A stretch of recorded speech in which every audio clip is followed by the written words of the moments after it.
Welcome to Bloodbath TV. Today we checked out Knights of BADASSDOM. It's where Tyrion Lannister learned how to fight. I'm packing an ounce of killer shrooms. And there be monsters in need of pummeling! Back in the day, D&D was for nerds and nerds only. But nowadays, everybody has embraced fantasy and everything that comes with it. People are going to Ren fairs and vlogging about it now. You guys do actually look slightly badass. And this movie's all about live action role playing. LARPing, as some people know it as. It's basically like D&D, but you're going out to a field with a bunch of foam swords and your buddies dressed like warlocks and shit and beating each other up. Welcome to the fields of Evermore! But before we get into everything, this is a recommendation from Patreon from Mr. Awesome, who's recommended many things in the past, including one that I think a lot of people should check out, which is another like horror comedy called Bad Milo. It's a weird one about a little, basically a fleshy Groku who lives in this guy's asshole, and he comes out and kills people. And I'd like to address this cloak I'm wearing. It's actually giving me like -2 to charisma, but it was gifted by Cool Fire Newt because we were hammered on Patreon movie night one day, and I said, I need that in my life, and it showed up, and here we are. We're gonna be talking about this whole movie, we're gonna be spoiling it, so if you haven't seen it, go check it out. Pentagrams? And we don't roll that way here, all right? This is the LARP, not the Wicker Man Wiccan cosplay. So one of the best parts about this movie is the cast, so we're gonna talk about some of the highlights and like our main party, I guess. We've got Joe, aka Jason Stackhouse from True Blood. His girlfriend Beth has broken up with him, and now his friends are trying to get him involved in LARPing. His friends being Hung, interesting name, played by Peter Dinklage. I drink and I know things. We've got Eric the Enchanter, or Enchanted. He's the mage of the party, and he's like the comic relief. I mean, this is a comedy, but he's more of the comic relief who definitely has a Will Forte vibe. The pages of your monster manual remain stuck together. But he's in like a shit ton of stuff, so you probably know him from something. Sahara. I'll meet you at the boat. Nope. I got the check. Sit down, I'll get the check. We've got Gwen, played by Summer Glau from Firefly and Serenity fame. And Guinevere the Fearless, whose +3 ass of perfection.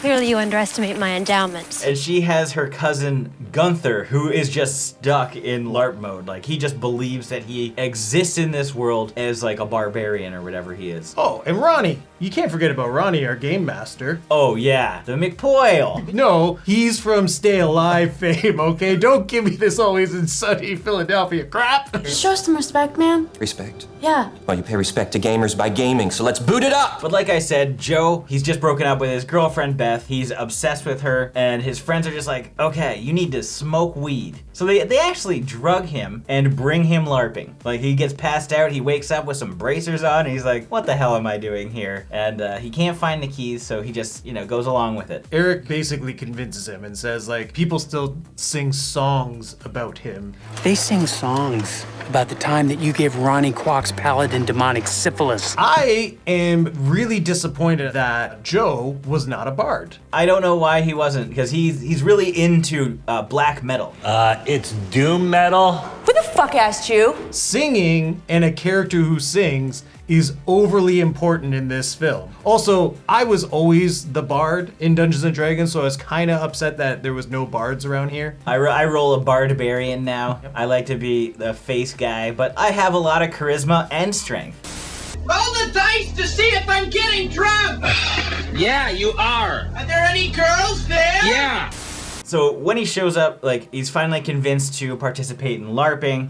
He immediately falls in love with Summer Glau, or Gwen. But the most important thing happens. They're dicking around in the forest with a book that one of them bought on eBay that's an actual, like, ancient tome. And they start reading from it, and they open basically the gates to hell. But Hung has eaten, like, a picture of Beth and Joe at prom. So Joe had this on him when they were doing this spell, and it summons a demon prom Beth. You summoned a succubus from hell! And she's just walking through the forest, learning how to speak English, eating people, ripping off jaws awkwardly, and it looks like crap. Punching her fists through like backs and pulling hearts out. We've already covered like 40 minutes of this movie at this point. Like, it just kind of speeds along. The movie is pretty fast paced. Like they kind of just show up, there's some fun, people are cracking jokes, and especially if you're into like LARPing or fantasy or D&D and stuff. Join us in tasting the sweet nectar of victory.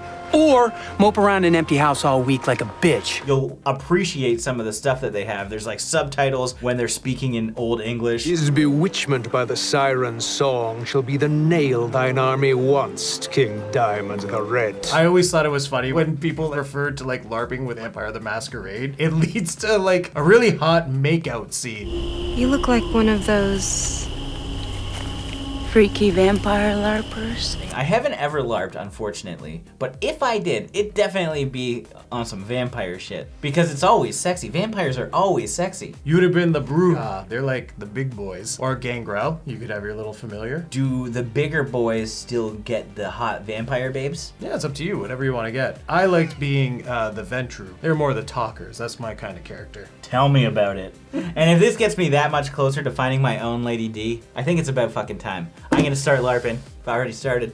I'm gonna look like one of those fucking Squire boys, the guy in the middle. That's me. I will say this. This movie did surprise me in characters dying. Spoiler alert right here. Hung dies. There is electricity in the air. Okay, Ronnie, so if he goes insane, can I inherit his experience points? When he goes to battle the demon Beth, whether he thinks it's an actual demon or just his like best friend's ex-girlfriend, because like similar motives in that case. And he did take a whole fucking bag of mushrooms, so he's tripping balls. He died, and I was really shocked by that. And right after, Ahmed died. What? Are you guys kidding me? Two of the best characters in the movie dead. Yeah, Ronnie dies. Well, actually, the entire LARPing community dies. That's unfortunate.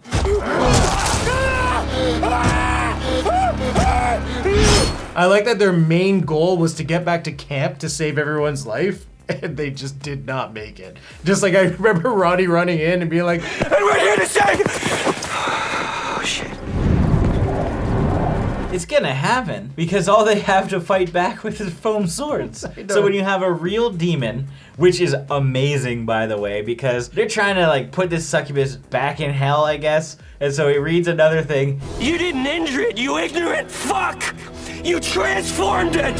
And she becomes, it's like a big ass demon that almost looks like a cross between Rawhead Rex, one of the dogs from Ghostbusters, and Tokar from Secret of the Ooze. You smash those guys together and that's what you get here. And it's badass. It's just like a big dude in a dumb rubber suit. It's way better than like any of the CG that happened in this film. Oh yeah, the CG was trash. And it was slightly better than the dragon that Ronnie made. I would say the dragon was way cooler. But it was way cooler, honestly. Imagine you showed up to a LARPing session like, holy shit. Prior to this, your enemies have only been people in green monkey suits. And that would be cool too. Honestly, any effort put in. Because even when we used to play D&D, our GM, he would like make very impressive little sculptures and shit. We're like, whoa, look at this. We were good with just like the paper little squares. Good with our imagination.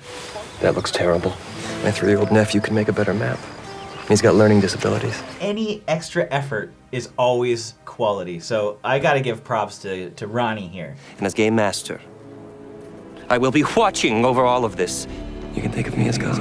I think I would have really appreciated more of the medieval action. It was very underplayed in like a LARPing film. I think we didn't have enough fight scenes or build up to these fight scenes. For Joe, I wasn't impressed with him as a character whatsoever, and he's supposed to be our hero. Yeah, I didn't care about him at all. And I don't even know what you're supposed to like wish for him. It's like, okay, yeah, you want to get rid of Demon Beth, but like, what's his end goal, right? Like, it's not like, I need love again. When he walks out of this LARPing thing, I guess that is like... I mean, he gets love. He gets love. He wins the girl. Like, he gets the girl. I guess that's what it is. Gwen is a way more perfect fit than Beth. Beth is like belittling Joe because she wants someone who's gonna have a career. My career, it's important that I align myself with successful people, Joe. I can tell you right now, a mechanic is a fantastic career because cars will always be around, someone's gotta fix them, and if you can fix your own cars, millions will be saved in your lifetime. And if Elon Musk has his way, there won't be cars, actually. So you better start learning how to fix tubes so we get that Hyperloop.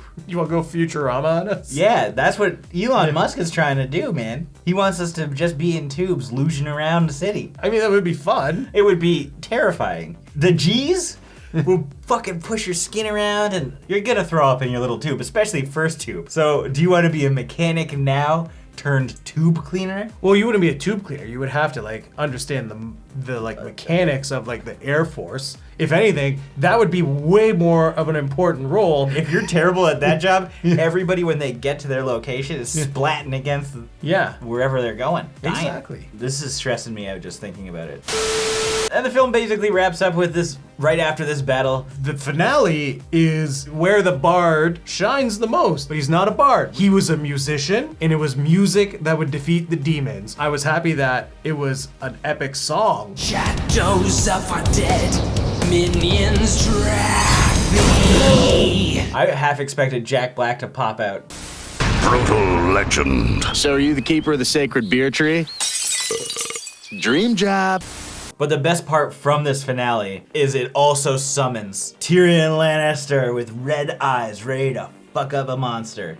And it's wonderful because he starts slashing and moving all over the place and he's got this weird shitty CG glow effect going on with terrible like lens flares not tracked properly. But Peter Dinklage definitely shines in this moment as a true badass. Could we just also say how Peter Dinklage was a dude bro? It's a lot like you remember it.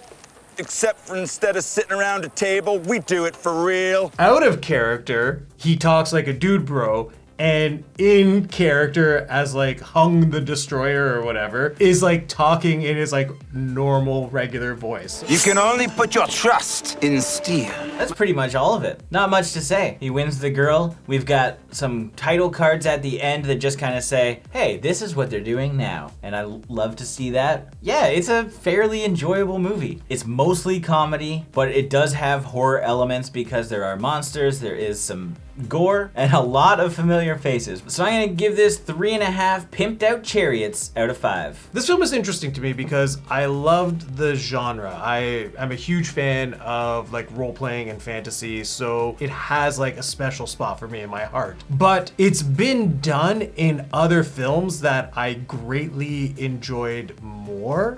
I'm not saying that this is a bad film, it's just in comparison to something like The Gamers, Shut the fuck up! The Gamers. Which certainly doesn't hold up these days, I'm sure. Go watch The Guild instead. But like things like that, where it's of purest form. Cause this one did lack in the LARPing aspect for me, and there wasn't as many like role-playing jokes or references that I would have hoped for. But I did enjoy this film, and I would recommend checking it out. So with that being said, I give this film 3 lessons on LARPing out of 5. Finish him!